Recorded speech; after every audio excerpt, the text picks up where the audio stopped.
I just wanted to point out, Israel stands across the street saying that they want peace. Look at the signs that they are holding. Until all Gaza is destroyed, the job is not done. Does that sound like someone who wants peace?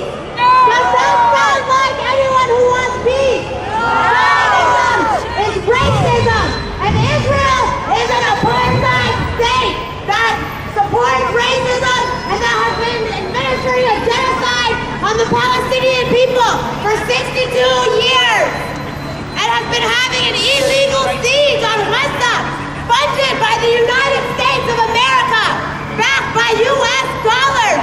We are preventing medical care. We're preventing water and food from reaching civilians. Over 1,457 men, women, and children were killed in the massacres of Gaza of 2009. Is that somebody who wants peace? No! That's somebody who hates.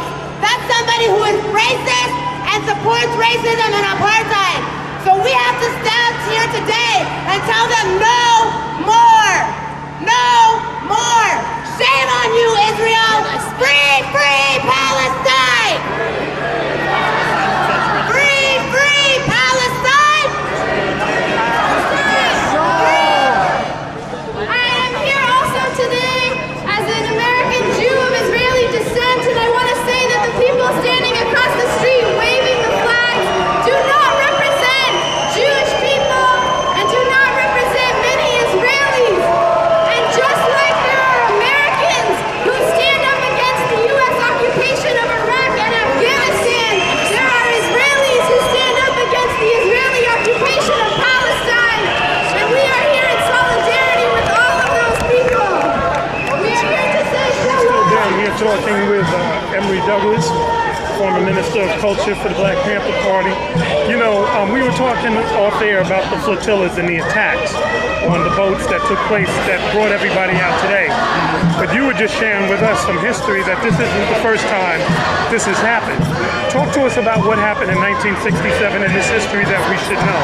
Well, 1967 over in the Middle East, in so-called Israel, in the area of where Israel is that there was a U.S. military vessel. I believe it was called Liberty, and it was attacked by Israel by anti-aircraft fighters. They shot at the plane. She shot at the ship for 45 minutes. I believe it was 35 people who were killed and about 63 who were wounded. 18 minutes into that attack, they had got word back to the U.S. from the ship that they were being attacked by Israel. For the next 30 minutes or so or more, they did nothing about it. Nothing happened. When it was over, they told those who were on the ship that if you talk about this or if you say anything about this, you will be kicked out the military or you will be court-martialed. So they are not allowed them to say anything about that. But when you look on the web from time to time now, you try to justify it by saying it was an accident. Well, reality, if anybody else would have made that accident, they would drop bombs on it.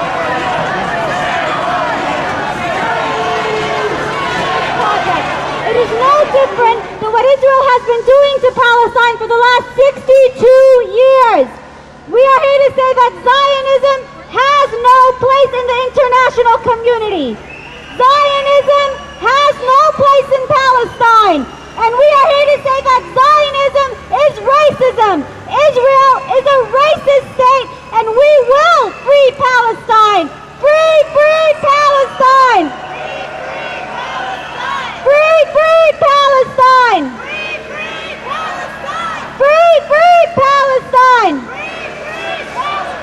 Davey D hanging out with you this afternoon. We are down here, San Francisco, California, in front of the Israeli Consulate. A lot of people out here very upset about what took place this past weekend, where something like 15 people were killed in a horrific attack by the Israeli Defense Army. We have somebody here. What's your name? Iyad Kishawi. Tell everybody why you all are out here today and how grave is this situation. Well, we are here to really underscore the horror that the Israelis committed against a group of unarmed activists who are basically human rights activists. They were carrying aid to Gaza that has been under siege since 2007, basically turning 1.5 million people into prisoners in a very large open-air prison with extremely devastating conditions. And the international community tried to respond by having civilians go and break the siege on Gaza. And after multiple provocations by the Israeli government, they finally attacked the last flotilla, opening fire and killing 19 people, injuring 50. There were a number of people, and I mean everybody's important, but you had Nobel laureates and people like that. Any of the people that we may be familiar that you have been able to confirm dead? And also we are here in the Bay Area, so what's the fate of the people who are from the Bay that were on those boats? Israel is refusing to release the names of the dead so far, and we think there might be a public relations crisis for them, and that's why they are refusing to release the names of the dead.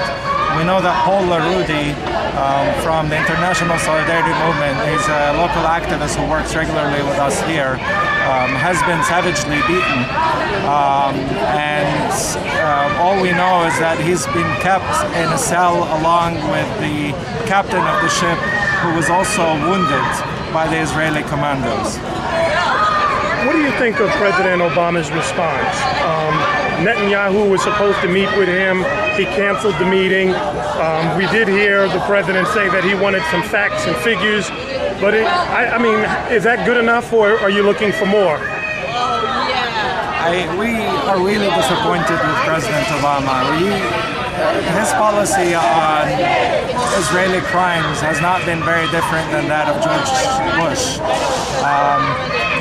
What one could say is that President Obama is providing more cover for Israel to continue committing the crimes that it's doing and isolating and putting the Palestinian people under siege. And what we are calling the international community to do right now is to take to the streets and mobilize at the grassroots level. For example, we're calling for people to join the international community in condemning these actions. We're also calling for people to escalate on boycott, divestment, and sanctions to really isolate Israel for this criminal act. We're calling on local municipalities, cities, labor unions, everybody to pass resolutions condemning these barbaric acts of piracy.